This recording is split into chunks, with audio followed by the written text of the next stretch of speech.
오늘 강연하실 분은 뭐 여러분들 잘 아시다시피 새로운 사회를 여는 연구원의 이사장님으로 계십니다. 손석춘 선생님이신데요. 손석춘 선생님은 양력을 말씀드리기엔 너무 길고 간단하게 말씀드리면 구체적으로 언론운동을 좀 하셨고, 근래에는 우리 한국 사회의 진실과 정의구현, 그리고 모든 국민들이 존중받는 사회, 서로 존중하고 존중받는 사회를 만들기 위해서 열심히 살고 계신 분입니다. 그 형광등 100개 이상의 아우라는 절대 찾아볼 수 없지만 이렇게 표현해야 되겠습니다. 그런 아우라 따위는 필요 없고 오로지 진실과 양심과 정의를 위해서 헌신하고 계신 손석춘 선생님을 힘찬 박수로 모시겠습니다.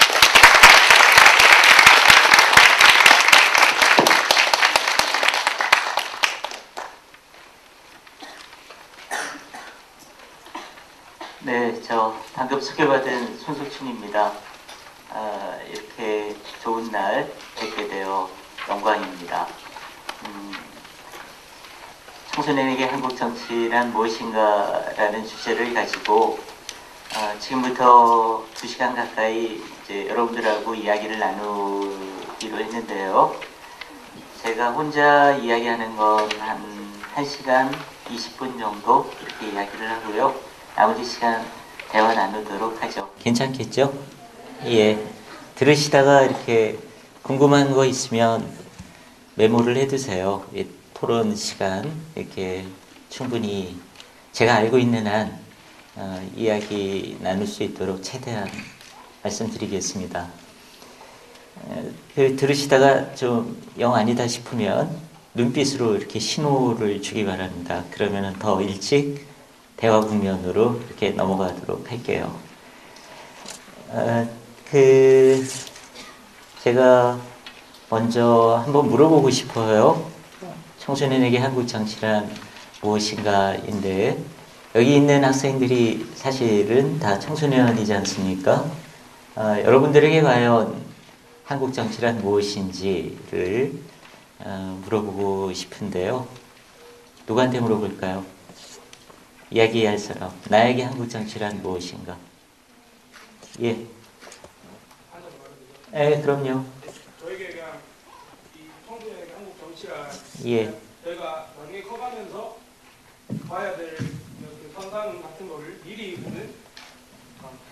예, 마이크 대고 말할게요.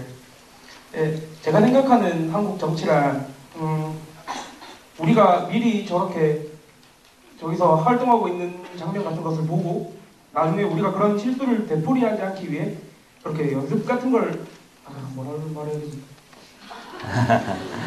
그러니까 한마디로 말하면 실수를 되풀이하지 않기 위해 그냥 하는 것 같아요. 그렇게 하기 위해서 그 한국 정치를 보는 것 같아요, 저희 청소년이. 네, 저렇게 하면 안 된다는 것을 가르쳐주는 그런 교실이다 이렇게 생각하시는 거군요. 여학생 가운데 한 명 이야기해 볼까요? 예.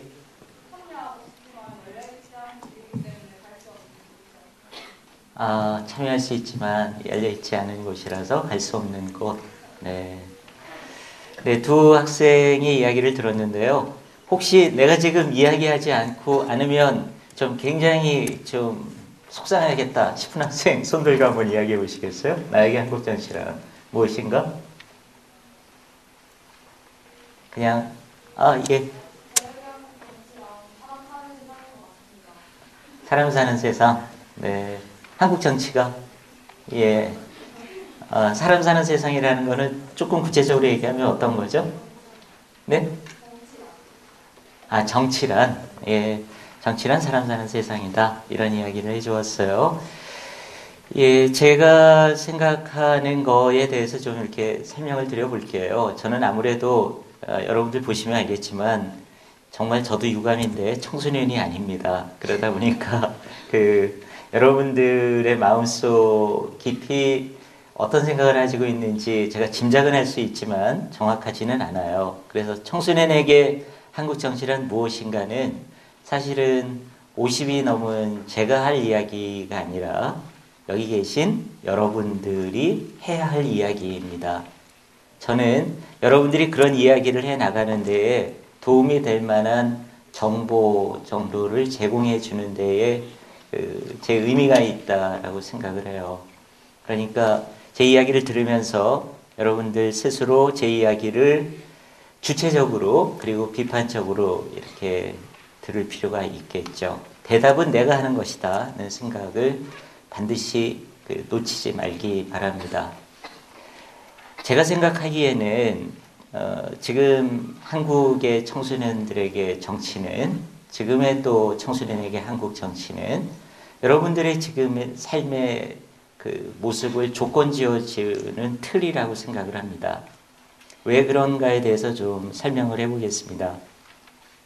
아마 여기 이 자리까지 온 학생들이라면 그래도 적어도 이제 그 명문대학이라는 이른바 그 스카이라는 그런 거에 억눌리거나 이러지는 않으리라고 생각이 돼요. 하지만 적어도 한 번쯤은 그게 부모님이든 아니면 학교 선생님이든 아니면 또 그 이웃 그 어른들이든 친척이든 명문대학에 가야 된다라는 식의 이야기는 들으셨을 겁니다.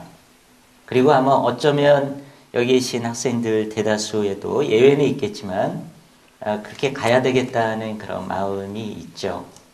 그리고 고3 학생도 있을지 모르겠는데 고등학교 3학년이라면 지금 잠도 제대로 잘 수 없을 것 같고요. 그리고 그 엄청난 스트레스에 시달리지 않을까 생각이 됩니다. 제가 경험한 건데요. 제가 요즘엔 그 순수에게라는 그런 책도 쓰고 그래서 고등학교에도 강연을 다니는데요. 지난 여름에 그 강연을 다니다가 밤 늦게 이제 강연을 해달라고 했었어요. 그 강연 끝나고 나오는데 그 더운 날 교실에서 이렇게 러닝 입고 그리고 11시 정도까지 남아있는 학생들을 보고 가슴이 좀 아팠습니다. 여러분들은 제가 이런 이야기는 여러분들에게 무슨 불평 또는 불만 이런 거를 퍼뜨리기 위해서가 아닙니다. 여러분들의 상상력, 여러분들이 가지고 있는 그 사고의 지평을 조금이라도 넓혀주기 위해서 제가 알고 있는 정보를 드리는 정도입니다. 여러분들은 지금 여러분들이 이렇게 살아가는 삶의 모습이 전 세계 고등학생들의 모습이라고 이렇게 생각할 수 있죠, 막연하게. 하지만 전혀 그렇지 않죠. 예를 들어서 한국의 고등학생들을 대상으로 한 설문조사가 있습니다. 학교 다니는 게 재미있느냐, 학교 생활이 재미있느냐라는 그런 설문조사인데요. 여기서도 한번 물어볼까요? 고등학교 학교 나가기가 참 즐겁다, 재미있다 이런 학생 있나요? 손 들어 보시겠어요? 솔직하게 이게 예, 많네요. 꽤 그 전국 평균보다 훨씬 많은데요. 전국 평균은 전혀 그렇지 않습니다. 설문조사에 나오는 걸로는 20%가 채 되지 않습니다. 즐겁다라고 이야기하는. 여기는 이제 토론 한바탕 해보고 싶은 학생들이니까 아마 그런 것 같은데 앞에 안경 낀 여학생에게 물어볼까요? 어떤 점이 재미있나요?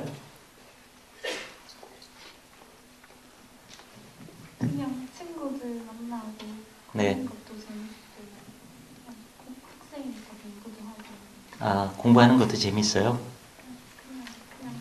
그냥 그래요? 예, 알겠습니다. 20%가 채 안 되는 15% 정도만 재미있다 이렇게 이제 이야기를 하는 걸로 조사 결과에는 나와 있습니다. 제가 고등학교 때도 저는 재미없었던 것 같아요. 대학 입시를 봐야 된다는 그런 것, 읽고 싶은 책은 많은데 그거를 읽을 수 없다는 그런 답답함 이런 것들이 지배했던 것 같아요. 그래서 고백을 하자면 저는 하루빨리 고등학교를 벗어나야 되겠다는 생각이 참 많았었던 기억이 납니다. 그런데요, 우리는 고등학교 3학년들 밤 늦게까지 이렇게 야자 야간 자율학습, 그 자율이라는 이름에 대한 모욕이죠, 사실은. 야자를 그렇게 하고, 그리고 여러분들 잠도 잘 못 자고, 그리고 또 수능 시험이 끝나면 해마다 여러분들 그 10대 친구들이 자살을 하는 이런 상황에서 학교를 다니고 있는데, 그런데 다 그런 건 아니에요. 예를 들면 뭐 구체적으로 한 나라를 콕 집어서 설명을 드린다면, 핀란드에 있는 학생들에게 설문조사를 똑같은 걸 했었을 때 나온 대답은 우리와 정반대입니다. 80% 이상이 학교 다니는 게 즐겁고 공부하는 게 재미있다, 이렇게 이야기를 하죠. 근데 사실 생각해 보면 재미있는 거죠. 저는 학교 다닐 때 물리나 화학이나 이게 참 싫었었어요. 어렵고 그랬었는데, 제가 대학에 들어가서, 저는 철학과를 선택해서 들어갔어요. 대학에 들어가서 당시 전파과학서에서 나온 물리에 대한 이야기, 생물에 대한 이야기, 화학에 대한 이야기 책들을 제가 구입해서 읽어가기 시작했거든요. 그렇게 한 이유는 자연의 신비에 대해서 풀어주고 있기 때문입니다. 현대과학이 도달한 지점이 어느 지점이고, 그리고 우리가 바라보고 있는 별들은, 그리고 우리가 바라보고 있는 지구는, 그리고 나 자신까지 포함되는 생물은 도대체 어떻게 존재하고 있는가, 이런 것에 대한 설명이죠. 하나하나 따지고 보면 참 중요한 과목들인데, 우리 학교에서는 그게 모두 대학 입시라는 틀에 맞춰져 있기 때문에 서로 힘들죠. 그러다 보니까 그 진실을 탐험해 간다는, 진실을 알아간다는 그런 거를 우리는 접하기 어렵습니다. 그러면 여러분들 한번 생각해 보시겠어요? 왜 한국에서 다니는 고등학생들은 늘 밤 11시 넘어까지 야간 자율 학습을 하고, 그리고 공부가 재미있다는 학생이 20% 미만인데, 왜 똑같은 자본주의 경제 체제로 살아가고 있는 어떤 나라에서는 80% 이상이 학교 공부가 재미있고, 고등학교 졸업반도 오후 3시가 되면 다 학교에 없이 자기가 하고 싶은 일을, 취미 활동을 하고 있는지, 이 차이는 대체 어디서 오는 걸까? 이런 걸 한번 생각해 보실 필요가 있죠. 왜 그럴까? 저는 그게 정치에 있다라고 생각을 합니다. 정치가 어떻게 삶의 조건을 틀 지우느냐에 따라서 10대인 여러분들의 삶이, 생활 방식이 달라지는 거죠. 한국에서 여러분들 초등학교 들어가기 전에 유치원 때 학원 다니셨죠? 미술학원 또는 피아노 학원, 조금 엄마가 아주 관심이 많은 학생이라면 영어 학원 뭐 이런 거 다녔을 거예요. 통계가 있습니다. 평균 3.5개를 다닙니다. 초등학교 입학 전에. 그리고 초등학교 때도 그렇게 시달리고요. 10대 시절 내내 청백하죠. 한국에서 예를 들어서 아주 어렸을 때 시인이 되고 싶다라고, 소설가가 되고 싶다라고 엄마나 아빠한테 이야기했을 때 선뜻 그래 너 그러라 하고 시집이나 소설을 사다 주시는 부모는 많지 않습니다. 오히려 이렇게 조금 성격이 급한 부모는 안 된다라고 하고, 그리고 조금 다른 분은 이제 이렇게 이야기하시겠죠. 아픈 사람들 고쳐주는 얼마나 보람이 있니? 이러면서 의대로 가면 참 좋은 일도 많이 할 수 있고, 아픈 사람 다 낫게 해줄 수 있단다. 뭐 이런 이야기들을 하겠죠. 물론 의대에 가서 하는 것도 좋죠. 근데 자기가 하고 싶으면 해야죠. 만약에 나한테 시적 재능이 있으면 시인이 되는 길을 걸어가야 되잖아요. 나한테 음악적 재능이 있다면 그 재능을 꽃피우는 쪽으로 가야죠. 근데 우리는 그렇지 못한 상황이 있습니다. 부모님들을 원망만 할 문제는 아닙니다. 왜냐하면 부모님 처지에서도 그렇게 할 수밖에 없죠. 한국에서 시인으로 살아가기는 상당히 힘듭니다. 소설가로 살아가는 것, 아주 특별한 몇몇 소설가를 제외한다면 가족과 더불어서 생계를 유지하기가 힘들죠. 음악, 미술 마찬가지죠. 그거 뒷바라지 하려면 꽤 힘들고요. 자, 그러면 모든 나라가 다 그럴까? 그렇지 않죠. 왜 부모님들은 우리에게 왜 시는 다른 일을 하면서도 얼마든지 쓸 수 있다 이렇게 이야기를 할까요? 왜 의대나 법대나 이런 걸 가라고 우리 적성과 관계없이 이렇게 이야기를 할까요? 한국 사회에서 그것은 사람답게 살아가기 위한 조건이 분명히 있기 때문입니다. 명문대를 졸업을 해야 그 학벌로 평생 승진에까지 영향을 끼치는 사회이죠. 영어 공부를 잘해야 국문과를 할 수 있죠. 왜 이런 모습이 되어 있을까? 이거 역시 모든 나라의 10대들이 그런 삶을 살고 있는지 그렇지 않다는 거죠. 이것 또한 그렇게 조건을 틀지은 정치에서 찾을 수 있습니다.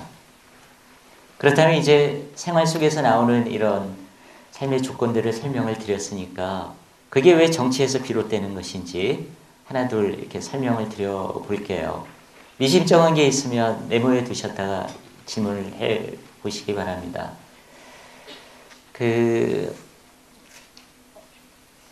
제가 경험했던 이야기를 하나 해드릴게요. 유럽의 어느 나라에 갔었을 때입니다. 그냥 말씀을 드린다면 스웨덴인데요. 초등학교 교실에 갔어요.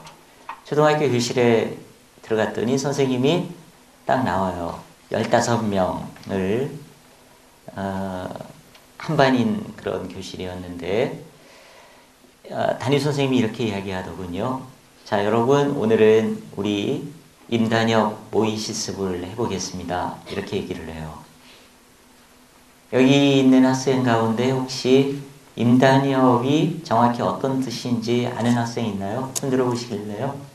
임단협. 임단협이 무슨 뜻이죠? 없죠.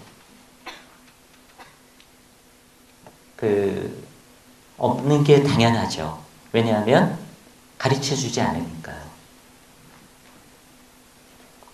제가 지금 건국대학에서 학생들을 강의하고 있는데요. 대학생들한테 물어봐도 잘 모릅니다. 임단협 뭔지 모릅니다. 근데 들어는 보았죠. 여러분도 들어는 보았죠. 처음 듣나요? 처음 들을 수도 있겠네요. 그래서 이제 이렇게 물어봅니다. 대학을 들어가서 또는 대학 들어가기 전에 고등학교 졸업하고 취업을 했을 때 여러분들 월급을 누가 결정해서 주기를 바라세요? 아니면 여러분이 사장과 협상해서 결정하기 바라세요? 이렇게 물어보죠. 여러분들은 어떠세요? 협상이죠. 그게 임금 협상입니다. 임금 협상. 여러분들이 고등학교 졸업하고 어디에 취업을 해서 일을 하는데 노동시간, 하루에 몇 시간을 일을 하고 1년에 며칠 휴가를 가는지 이런 거를 사장이 결정해서 이렇게 하라라고 하길 바라세요? 아니면 여러분이 협상해서 노동조건, 근무시간, 휴가 이런 걸 협의해서 결정하길 바라세요? 협의해서 하고 싶죠. 그게 단체협약 협상입니다. 임단협은 바로 임금과 단체협약 협상의 줄임말입니다. 그러면 왜 그걸 초등학교 6학년 교실에서 할까? 스웨덴은. 왜 할까요? 문제의식을 가지고 들어보세요. 그래서 이제 담임선생님이 노동자 쪽에서 협상할 사람, 자본가 쪽에서 협상할 사람 이렇게 나눠요. 아이들이 손을 들고 이제 갈라지죠. 그런 다음에 당시 스웨덴에서 노사관계에 쟁점이 되고 있는 거를 쉽게 설명을 해준 다음에 여러분들이 협상해 보라고 하더군요. 선생님은 빠지고요. 그래서 토론을 해요. 같이. 선생님은 결론 내지 않아요. 협상 끝난 다음에 각각 대표가 나와서 오늘 협상한 것에 대해서 보고하는 것으로 끝내죠. 저도 강의할 때 제가 결론 내지 않습니다. 학생들한테 질문하고 학생들 얘기 듣고 이렇게 나갑니다. 오늘도 마찬가지입니다. 그럼 왜 그런 교육을 할까? 만약에 부산의 어느 초등학교 교실에서 담임선생님이 임단협 모의실습을 했다. 노동자와 자본가로 반 아이들을 나눠서 노사 협상을 해봐라. 한진중공업의 김진숙이라는 해고 노동자가 저 높은 꼭대기까지 올라가서 농성을 하고 있는데 그 이유는 부당하게 정리해고한 것을 철회하라는 거였는데 거기에 대해서 한번 여러분들 협상해 보시겠어요? 부산의 한 초등학교 교사가 6학년 아이들에게 그런 이야기를 했다면 그 교사의 운명은 어떻게 될까요? 여러분들 어떻게 될 것 같아요? 예, 아주 간명하게 나오네요. 잘리죠. 그리고 특정 신문에 대문짝만하게 나오겠죠. 어린아이를 볼모로 이렇게 교단에 숨어든 붉은 손길 이런 식의 이야기가 나오겠죠. 그러면 제가 이야기한 스웨덴은 붉은 국가인가요? 그렇지 않아요. 지금 이 순간도 우리나라 1인당 국민소득보다 3배가 더 됩니다. 우리는 2만 달러 간 넘었는데 거긴 6만 달러가 넘습니다. 왜 그 교실에서 그런 교육을 시킬까요? 제가 끝나고 이제 가서 물어보았죠. 그랬더니 이렇게 이야기를 해요. 잘 들어보세요. 이 아이들은 내가 담임이라 다 아는데 이 아이들 가운데 대기업 사장의 딸과 아들은 아무도 없습니다. 이 아이들은 부모가 전부 회사에 취업을 해서 거기서 월급을 받고 살아가는 노동자들입니다. 이 아이들도 부모로부터 물려받을 게 없기 때문에 학교를 졸업하면 어딘가에 취업을 해서 노동자로 평생을 살아가야 합니다. 그렇다면 스웨덴 헌법과 노동법이 노동자의 권리를 어떻게 보장하고 있는지 가르쳐주고 그 권리를 보장받기 위해서는 어떻게 협상해야 되는지 익혀주는 거야말로 가장 중요한 민주주의 시민교육이라고 우리는 생각합니다. 이렇게 이야기하더군요. 굉장히 중요한 이야기죠. 사실은. 모르겠어요. 여기에 혹시 이건희의 손녀가 있는지 또는 정몽준의 먼 친척이 있는지 모르겠으나 만약 지금 이 순간 내 아빠와 엄마가 월급을 받아서 나를 지금까지 키워왔고 지금도 어디에 가서 일을 하고 있다면 오늘은 주말이니까 꼭 토요일이라는 뜻이 아니죠. 그렇다면 그건 노동하면서 살아가는 겁니다. 그리고 노사관계 속에 있는 거죠. 스웨덴이나 핀란드만 그런 게 아니에요. 독일 예를 들어 볼까요? 독일은 고등학교 사회 시간에 여러분들 노사관계 수업 배우나요? 고등학교 사회 시간에 한 달을 노사관계를 가르쳐요. 그리고 그 교재에 이렇게 되어 있습니다. 사람과 사람 사이의 관계에 대해서 서술을 하고 있는데요. 사람은 관계 속에 살아가는 거죠. 우리 인간은 누구나. 그런데 사람과 사람 사이의 관계에서 가장 중요한 것은 여러분들은 어떤 관계인가요? 가족 관계이죠. 가족 관계입니다. 아, 나는 가족이 싫어서 좀 딴 생각을 하고 있다. 뭐 남자친구 또는 여자친구 사귀는 걸 꿈꾸고 있다. 그거 역시 새로운 가족 관계를 만들고 싶은 열망, 이런 것이죠.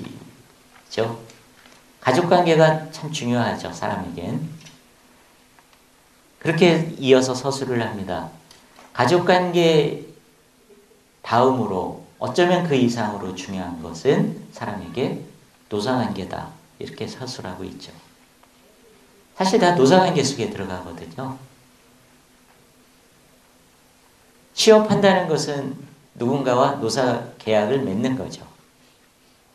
근데 우리는 이제 그런 이야기를 잘 하지 않습니다. 그래서 한국의 고등학생들에게 노동자 하면 무슨 생각이 나느냐라는 설문조사를 했죠. 그랬더니 여러분들 아시다시피 책을 읽은 학생은 아마 기억이 날 텐데요. 되고 싶지 않은 사람, 불쌍한 사람, 이렇게 대답을 하죠. 80% 넘게. 되고 싶지 않은 사람, 불쌍한 사람, 이렇게 대답합니다. 근데 이건 참 기막힌 일이죠. 대학을 졸업을 해도 취업하기가 어려워서, 다른 말로 하면 대학을 졸업해도 노동자가 되기 어려운데, 노동자 하면은 가난한 사람이고 불쌍한 사람이고 되고 싶지 않은 사람, 이렇게 생각을 하도록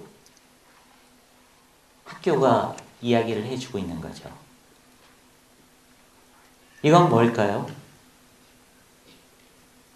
들으면서 짐작이 되겠지만 여기에는 우리와 전혀 관계가 없다라고 생각하는 정치, 이게 아주 깊숙이 개입해 있는 겁니다.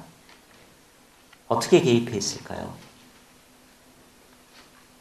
자, 한번 생각해 보세요. 다시 여러분들 자꾸 상상을 해보셔야 됩니다.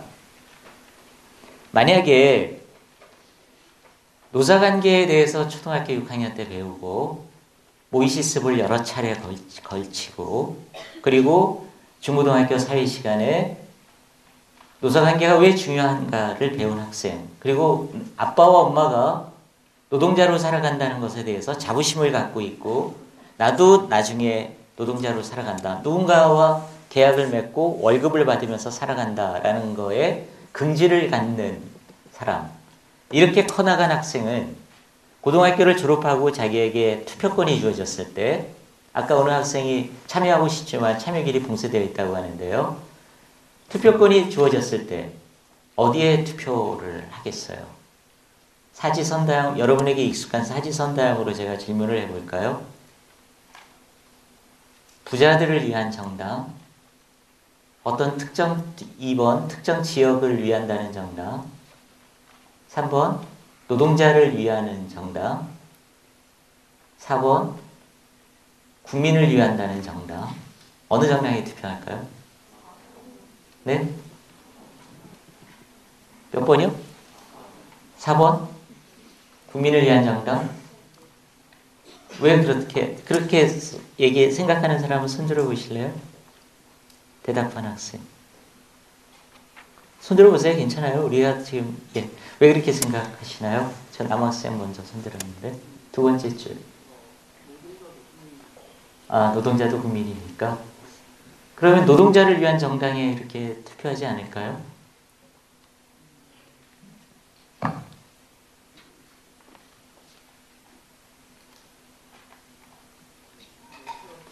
네? 아, 예. 앞에 학생은요. 네. 네? 그러니까 씩씩하게 얘기해요. 뭐 정답이라는 거 없어요. 이런 문제에는. 국민이란 말이 앞에 나온 세 개를 같이 묶는 말이니까 네. 정치는 모든 사람들을 위한 거여야 된다고 생각하거든요. 아, 예. 그래서요. 네. 알겠습니다. 예. 근데 예를 들면 노사 관계에서 모의시습을 하고, 그리고 노사 관계에 대해서 배운 사람들은 나눠집니다. 이를테면 이제 그 나라에서도 예를 들어서 그 스웨덴에서 가장 큰 대기업이 벨렌벨이라는 곳인데요. 우리나라 삼성 뭐 이런 것이죠. 거기에 자녀나 대기업 자녀들은 자본가를 위한 정당에, 부자들을 위한 정당에 투표를 하죠. 왜냐하면 자기 이해관계가 그러니까요. 근데 노동자들은 아버지 어머니가 노동자고 일을 해서 이렇게 살아가고 이러는 학생들은 다르게 투표하죠. 노동자를 위한 정당에 투표합니다. 국민이라는 것은 이제 학생은 참 아름다운 마음씨를 가진 것 같아요. 두 학생 모두. 국민은 모두를 포괄하니까 모두를 위한 투표를 하지 않겠느냐라고 생각을 하는데요. 사실 다들 그렇게 이야기를 하죠. 국민을 위한다고. 근데 이제 노사관계 훈련을 받고 모의실습을 하고 사회시간에 배우고 이러면서 커가는 사람들에게는 국민을 위한다는 게 잘 와닿지 않죠. 분명히 이해관계가 다른데 오히려 이런 생각을 이제 하겠죠. 이따 질문 시간이 있으니까 의심적인 거 있으면 한번 메모를 여러분들 해두시기 바랍니다. 국민 대다수는 사실은 누군가 노동계약을 하고 노동을 하는 사람들이죠. 그 사람들을 고용하는 사람이야말로 정말 극소수입니다. 자, 그래서 그쪽 학생들은 그런 정당에 투표를 하게 됩니다. 그래서 어떻게 될까요? 그런 정당이 일찌감치 권력을 잡죠. 국회 다수당이 돼요. 그래서 스웨덴을 예를 이제 마저 들어드린다면 지금으로부터 80년 전 1930년대에 스웨덴에서는 노동자를 위하는 진보 정당이 집권을 합니다. 정당 이름이 길어요.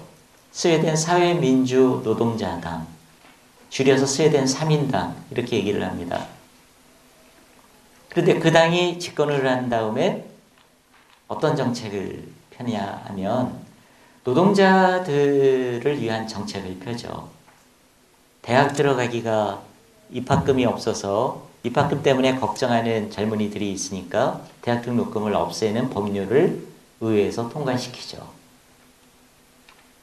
몸이 아파도 병원에 가서 치료받을 돈이 없으면 치료받지 못하는 이런 문제점을 해소하기 위해서 병원비를 없앱니다. 모든 병원을 공무원으로 이렇게 처리를 하죠. 노동시간을 대폭 줄여요. 고등학교를 졸업하고 대학교를 졸업하거나 임금 격차를 줄입니다. 실업자가 되어도 실업수당을 주죠. 이제 이런 식으로 법률을 국회에서 입법을 하죠. 자, 생각해 보시겠어요? 고등학교 졸업하거나 대학교 졸업하거나 임금 격차가 없다면, 학벌에 의해서 움직여지지 않는다면, 대학을 졸업하지 않아도 인간답게 사는 기본적인 생활 조건이 갖춰진다면, 그렇다면 누가 그렇게 대학에 가려고 할까요? 그래서 경쟁률이 높지 않아요. 그러니까 고등학교 내내, 중고등학교 10대 내내 뭐 사설학원을 다닌다는 거는 꿈에도 생각하지 못하죠. 자유롭게 자기 하고 싶은 일을 합니다. 시를 쓰고 싶은 학생은 시집을 계속 읽어가고요. 그래서 언어 감각을 익혀가죠. 그림을 그리고 싶은 학생은 계속 그림 그려가죠.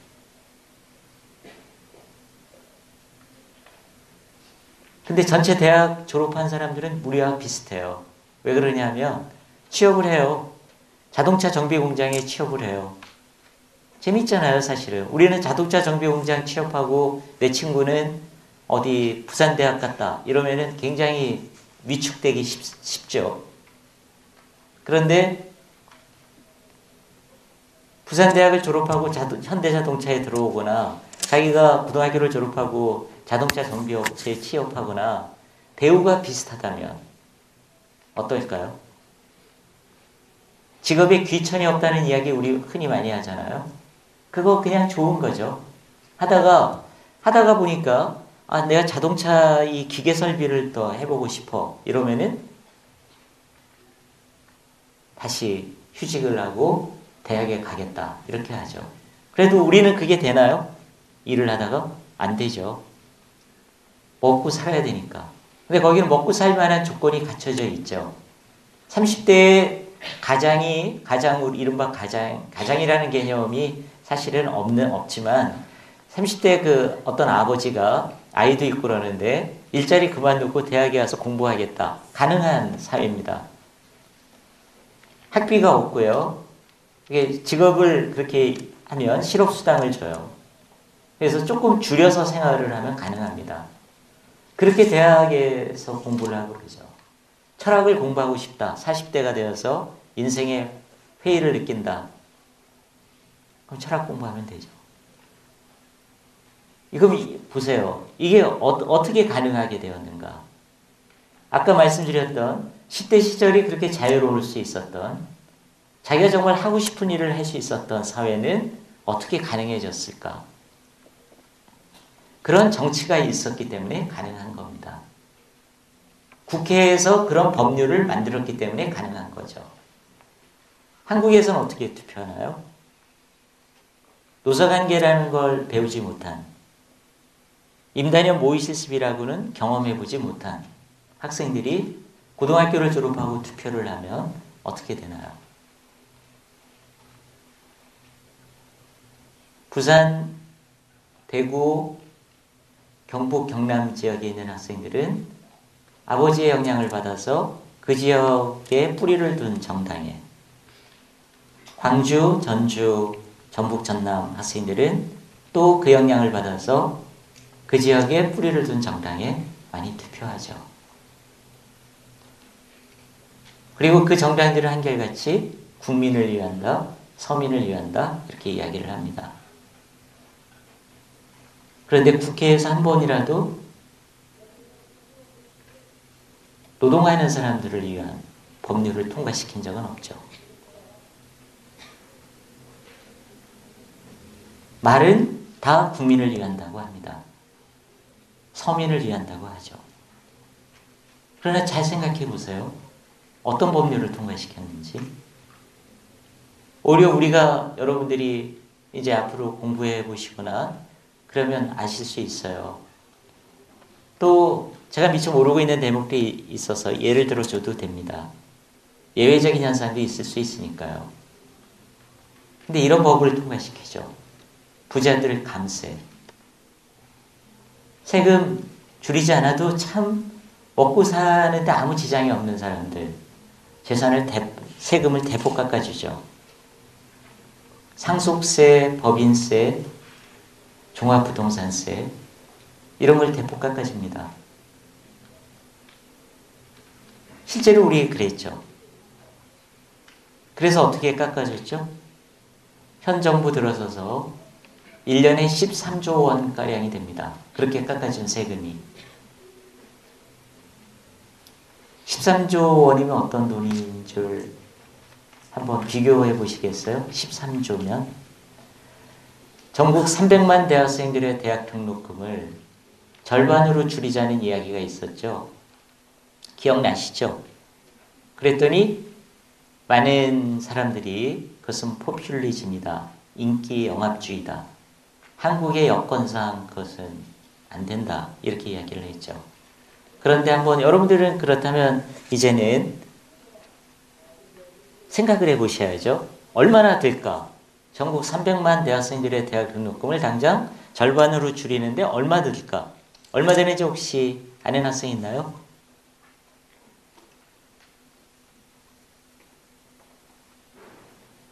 알아요? 손든 학생? 그래? 아니, 손든 게 아니었나요? 이 정치라는 게 다른 게 아니에요. 이런 문제예요. 여러분들 다 대학 들어가고 혹시 또 지금 이 순간도 대학 입학금이나 등록금이 부모님은 걱정하는 사람들이 있을 텐데 6조면 됩니다. 6조. 그러면 당장 대학생 입학금 등록금이 절반으로 딱 줄어듭니다. 근데 아까 세금 깎아준 게 얼마라 그랬어요? 13조죠. 이건 뭘 뜻하나요? 이런 게 정치를 우리가 삶의 조건을 틀지어주는 것으로 이해해야 할 이유입니다. 달라집니다, 이렇게. 만약에 대한민국 국회가 학벌사회 철폐 이렇게 말로만 하지 말고 대학 졸업자와 고등학교 졸업자 사이 임금 격차를 줄이는 법을 통과시킨다면 어떻게 될까요? 만약에 이 나라의 국회가, 이 나라의 정치인들이 실업자가 되어도 기본적으로 인간다운 생존이 가능한 사회를 만드는 입법을 해나간다면, 그게 구현이 된다면 어떨까요? 10대들 여러분들의 삶이 확 달라지는 겁니다. 자유롭게 하고 싶은 일을 하는 거죠. 이건 10대에 그치지 않아요. 저는 이제 학교에서 학생들을 가르치다 보니까 젊은이들을 많이 만납니다. 요즘 20대 대학생들의 가장 큰 문제 중에 하나, 거의 제일 큰 문제라고 저는 생각이 되는데, 자기가 뭘 하고 싶은지 잘 모릅니다. 하고 싶은 게 없어요. 정말 내가 하고 싶은 것, 인생을 통해서 그런 게 없어요. 가슴이 아프죠. 이해가 돼요. 왜냐하면 그런 고민을 할 수 없도록 20살 넘을 때까지 그런 고민을 할 수 없도록 입시 경쟁에 찌들려 왔기 때문입니다. 근데 정말 자기가 하고 싶은 걸 몰라요. 그럼 학교 졸업하고 어떻게 될까요? 여기저기 취업 원서 내다가 되는 곳에 들어갑니다. 자, 한번 생각해 보세요. 고등학교를 졸업하는 학생들이 대학에 이제 거의 85%가 진학하고 있습니다. 진학해야 될 수밖에 없는 사회 구조 때문에 그렇게 해가고 있죠. 그런데 어떤 과를, 어떤 전공을 선택을 하나요? 제가 고등학교 선생님 만났더니 우스갯소리를 이렇게 얘기하대요. 과를 결정해 주는 것은 T자가 해준다고 하대요. 수능시험 성적 보고 T자 가지고 올라갔다 내려갔다 하다가 어느 학교 어디가 맞는지 이렇게 해서 과를 선택한다고 하는데, 물론 다 그런 건 아니겠죠. 근데 적지 않은 수, 과반 이상은 그렇게 가내고 있는 게 사실입니다. 재미있을까요? 그렇게 하는 공부가? 재미있을까요, 여러분? 나는 정말 하기 싫은데 아버지의 관건으로 법대를 간 학생, 아니 자기가 하고 싶으면 좋죠. 법학도 공부할 만한 곳이고 의학도 마찬가지입니다. 근데 내 관심은 다른 데 있고 내가 내 마음속에서 하고 싶은 일은 전혀 다른데 법대나 의대 가면 행복할까? 법대 나온다고 다 뭐 판사가 되거나 이런 걸까? 그렇지도 않거든요. 판사가 되어서 대법관이 된다고 다 사람들에게 존경받을까? 그렇지 않잖아요. 우리 봤잖아요. 신영철이라는 대법관이 얼마나 엉망인지, 얼마나 망신을 당했는지 보았잖아요. 자기가 하고 싶은 일을 찾아야 되죠. 근데 그게 안 되는 거예요. 문제는 30대가 되어도 몰라요. 여러분의 미래일 수 있습니다. 40대가 되잖아요. 한국은 노동시간이 세계에서 제일 길어요. 한국에 여러분들 아빠 엄마 늦게 귀가하시죠? 늦게 오고 싶겠어요? 유럽의 노동자들에 비해서 한국의 노동자들은 1년에 400 내지 700시간을 더 일합니다. 하루 24시간이라고 생각해 보세요. 그게 얼마나 긴 시간인가. 그러면 어떻게 될까요? 기업 조직은 굉장히 권위주의적이죠. 그러다 보면 스트레스 받고 술 마시고 회식 자리 불참하면 안 되니까 꼬박꼬박 참여하죠. 술을 마시지 못해도. 건강이 악화되죠. 40대 사망률이 가장 높습니다. 한국의 40대 사망률이 가장 높아요. 40대 아빠 엄마를 잃는 아이들이 가장 많다는 뜻입니다. 그럼 이건 왜 그럴까? 이런 삶의 모습. 할아버지 할머니들 있죠? 할아버지 할머니들 생활 어떻게 해요? 아빠 엄마가 돈이 많으면 넉넉하면 용돈 주실 수 있겠죠. 하지만 여러분들 키우느라고 힘들면 할아버지 할머니들한테 용돈 주기 어렵습니다. 할아버지 할머니들은 어떻게 살까요? 어떻게 살죠? 그래서 연금을 만들고 연금을 생활할 수 있도록 연금을 지급하는 법률을 국회에서 만들고 이러는 거죠. 그게 정치죠. 자기가 노동할 수 있는 능력이 없을 때도 인간답게 늙어서 죽을 수 있게 만들어주는 거. 이런 게 정치죠. 근데 한국에서는 그게 안 되어 있죠. 물론 이제 굳이 따지자면 한국에도 좋은 법률이 통과된 적이 있다. 이렇게 얘기할 수 있죠. 9만 원씩 지급을 합니다. 그것도 연고가 애초에는 조건이 있었지만 근데 월 9만 원 가지고 생활이 되나요? 한국의 할아버지 할머니들의 자살률 역시 세계 최고입니다. 고생하는 자식들에게 부담되기 싫다 해가지고 노부부가 자살하죠. 잘 보도되지 않아서 그렇지 많아요. 아주 여러분들이 한국 사회를 정확하게 알 수 있도록 딱 2가지 통계만 말씀드릴게요. 한국은 자살률이 세계 1위입니다. 정확하게 얘기하면 OECD 30개국 가운데 1위인데요. 그것은 이른바 제3세계라고 부르는 나라의 자살률 통계가 안 잡혀 있는 나라가 많아서 OECD 기준으로 하는 겁니다. 사실상 세계 최고입니다. 2번째 통계, 출산율은 쉽죠. 통계 잡기가 198개국 가운데 198위입니다.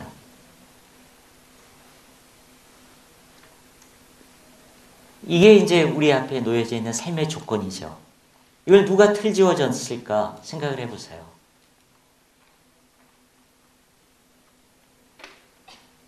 그래서 정치는 뭐 이 정치하는 사람들 국회에서 싸움 지리나 해대고 누가 어떤 사람이 저 국회의원에 당선이 되고 뭐 권력을 잡고 이런 문제가 아니에요. 문재인이 어떻고 손수조가 어떻고 그런 문제가 아닙니다. 내 삶의 조건, 내 부모의 삶의 조건, 그리고 내가 살아갈 앞으로 미래의 조건, 이런 것을 틀지어주는 것이죠. 지금 여러분의 삶을 틀지어주고 있는 거죠. 왜 한국에서는 노동자가 되는 그런 교육을 시키지 않을까? 이제 여러분들 스스로 해답이 가능할 겁니다. 제가 아까 그런 이야기 했던 기억 나시나요? 한국에서 인단협 뭐 이런 이야기 전혀 가르치지 않는 그런 데에는 정치가 깊숙하게 개입해 있다. 라는 이야기. 왜 흔히 많이 하잖아요. 어쩌다가 전국 교직원 노동조합에 가입해 있는 선생님들이 어떤 이야기를 해주면 그 전교조에 대해서 비판하는 이야기들이 굉장히 많잖아요. 근데 여러분들 한번 이런 상상해 보셨어요? 교장이 전교조에 가입했다. 상상 가세요? 봐요. 여러분들 상상 안 가잖아요. 얼마 전에 왔어요. 핀란드 교장협회 회장이. 핀란드는 교장도 전교조에 가입할 수 있습니다. 가입해 있고요. 왜 가입해 있을까요? 월급을 받는 사람이니까. 근데 우리는 그런 게 갇혀 있죠. 그러니까 우리는 어떻게 해요? 전교조는 지금 뭐 신문이나 이런 쪽에서 다 무슨 저 붉은 교육을 시키니 뭐 이런 식으로 이야기를 하죠. 그래서 조심하잖아요. 또 전교조 선생님들은 혹시 선입견을 가질까 봐 전교조 소속이라는 걸 선뜻 얘기도 잘 못하고요. 가입률이 이렇게 높지도 않죠. 그냥 안 가르쳐요. 노사관계나 이런 거. 배울 기회가 없어요. 자, 여러분들, 그리고 그 사람들에게 뭐라고 그래요? 정치 논리를 교단에 침투시켰다. 이렇게 얘기하죠. 들어보셨죠? 생각해 보실래요? 그럼 지금은 정치 논리가 침투되지 않았나? 노사관계 교육을 시키지 않는 것. 정치 논리입니다. 어떤 정치 논리일까요? 노동자가 노동자를 업신여기게 하는 거죠. 국민 대다수는 노동자인데 노동자가 노동자로 생각하지 못하게끔 하죠. 국민 대다수는 노동자인데 노동자가 노동자를 위한 곳에 투표하지 못하도록 만드는 거죠.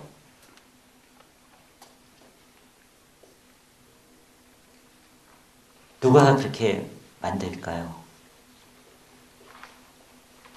정치는 이렇게 우리한테 아주 깊숙이 들어와 있습니다. 그 누구도 정치에서 자유롭지 못하죠. 여러분이 다른 나라에 살았으면 다르게 10대를 보냈을 겁니다. 그래서 정치가 틀 지어주는 겁니다. 그래서 이제 여러분들은 아시다시피 이제 지금 이렇게 10대 생활을 다 보내고 있죠. 그래서 막연하실 수 있어요. 아, 정말 지금 이야기 들어보니까 다른 나라의 10대와 우리 한국 사회에서 살아가는 10대의 차이가 있구나. 이제 이런 생각은 누구나 했을 거예요. 근데 억울해야 할 필요는 없죠. 왜 그럴까요? 여러분들보다 훨씬 더 열악한 조건에서 살아가는 10대들이 있습니다. 한국 사회도 마찬가지입니다. 제가 10대 다녔을 때 교복이 있었죠. 교복, 여기 이제 남학생들은 후크라고 이렇게 채우는 게 있었어요. 그거를 풀어놓고 어쩌다 더워서 만원버스 타고 가다가 더우니까 이걸 풀었다가 미처 교문 들어갈 때 이거를 잠그지 못하고 들어가면 선생님한테 그 앞에서 뺨따기를 맞는 그런 일들이 벌어졌죠. 머리가 좀 길다. 1.5cm 넘어간다. 바리깡으로 교문 앞에서 고속도로가 난다. 머리 위에. 학교에서 교련을 배웠습니다. 교련 시간이 있었어요. 자, 그런 거는 왜 지금 없어졌을까요? 누군가가 이런 것은 학생들의 자유로운 창의력 이런 거를 발산시킬 수 있다. 학교를 전체주의적인 그런 풍경으로 만들지 말고 여러 가지 다양하게 숨쉴 공간을 주자. 이런 움직임이 있었기 때문에 그렇게 조금 나아진 거죠. 기성세대한 사람으로서 여러분에게 미안한 것은 우리가 만들어 온 것은 겨우 여기까지입니다. 예전에보다 조금 낮았다고 하지만 조금 더 자유로워진 것. 노력하고 싶었던 거는 더 자유롭게 만들어주고 싶었죠. 여러분들도 5, 3시가 되면 다 자기 하고 싶은 일, 고3이 되어도 5, 3시가 되면 학교에 있지 않고 자유롭게 일할 수 있는, 자유롭게 자기가 하고 싶은 일을 할 수 있는 그런 걸 만들어 보려고 노력을 해왔지만 우리 세대가 해온 것이 딱 여기까지인 것 같아요. 물론 앞으로도 더 해나가려고 노력을 하겠죠. 실망하실 수 있을 거예요. 근데 한번 이제 이렇게 생각해 보시죠. 여러분들은 그러면 여러분들의 후배들에게 어떤 학교를 물려줄 것인가? 여러분이 곧 대학에 가고 그리고 결혼을 해서 낳은 아이들은 어떤 초중고등학교, 어떤 10대 생활을 보내기를 원하시는지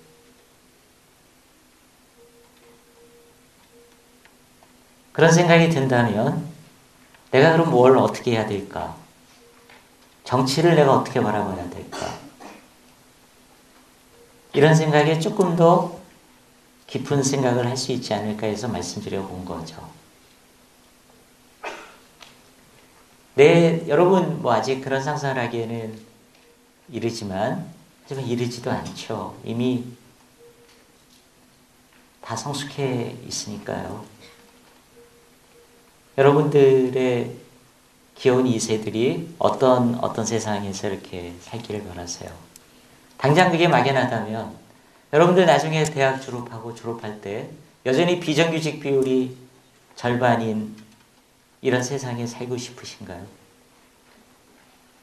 그거는 나와 무관한 얘기가 아니에요. 김진숙의 싸움은 여러분과 전혀 무관하지 않죠. 왜 그럴까요? 대학을 졸업해서 여러분들이 취업하려고 할 때 비정규직 될 확률이 절반이라는 뜻입니다. 취업을 했는데 어느 날 갑자기 휴대폰으로 해고 통지가 날아오는 그런 걸 막기 위한 겁니다.